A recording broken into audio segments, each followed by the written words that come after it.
सुप्रभात बच्चों, कैसे हैं आप। कल हमने लाख की चूड़ियाँ पाठ किया। आज हम बाकी का पाठ पढ़ेंगे। बताया था कि लेखक बचपन में हर वर्ष मामा के यहाँ जाता, तो उस समय बदलू काका के साथ अपना समय बिताता। लेखक के पिता की बदली किसी दूर स्थान पर हो गई, इसीलिए वह गांव में नहीं आ सका। 8-10 वर्षों बाद जब वह पुनः मामा के यहाँ आया तो बड़ा हो चुका। मामा के गांव का वातावरण भी बदल चुका था। बहुत सी स्त्रियां कांच की चूड़ियाँ पहनने लगी। लेखक को पूरे गांव में बहुत कम स्त्रियों के हाथों में लाख की चूड़ियाँ दिखाई दी।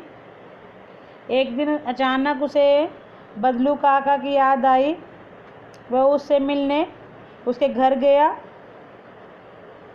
बदलू काका चबूतरे पर नीम के पेड़ के नीचे लेटे हुए थे। लेखक को बदलू काका को अपना परिचय देना पड़ा। बदलू काका ने उसे पहचान लिया, कहा कि बहुत दिनों बाद आए हैं। फिर उसने कहा काका अभी इधर आना नहीं हुआ। काफ़ी देर तक उन्होंने बातें की। लेखक ने पूछा, आजकल काम नहीं करते काका? तो बदलू ने बताया, अभी मशीनी युग है। इस युग में मशीनों से बनी कांच की चूड़ियाँ पहनते हैं सभी। आज तो सभी कार्य मशीनों से होने लगे। यहाँ तक कि खेत भी मशीनों से ही जोते जाते हैं। बात करते करते काका को खांसी आई। पता चला कि जैसे उसे दमा है। फिर काका ने कहा, भी मुझे दमा नहीं है, फसली खांसी है, हर महीने हो जाती है। फसली खांसी मतलब सीजन के हिसाब से या मौसम के हिसाब से जो खांसी कई बार आ जाती है सर्दी गर्मी में।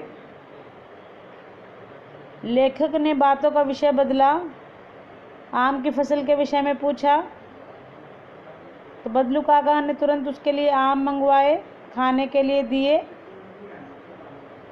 बदलू काका की बेटी रज्जू के हाथ में लाख की बहुत सुंदर चूड़ियाँ देखी। बदलू काका ने बताया, उसके द्वारा बनाया गया अंतिम जोड़ा है। उसने जमींदार की बेटी के विवाह के लिए बनवाया था, लेकिन सुहाग के जोड़े के लिए केवल 10 आने दे रहे थे, इसलिए उन्हें देने से इनकार कर दिया। यह बात सुनकर लेखक को बदलू काका पर गर्व हो आया कि हालात ने उसे भले ही हरा दिया है, किंतु वह अपने आप से नहीं हारा, स्वाभिमानी है। व्यक्तित्व कांच की चूड़ियों की भांति शीघ्रता से टूटने वाला नहीं।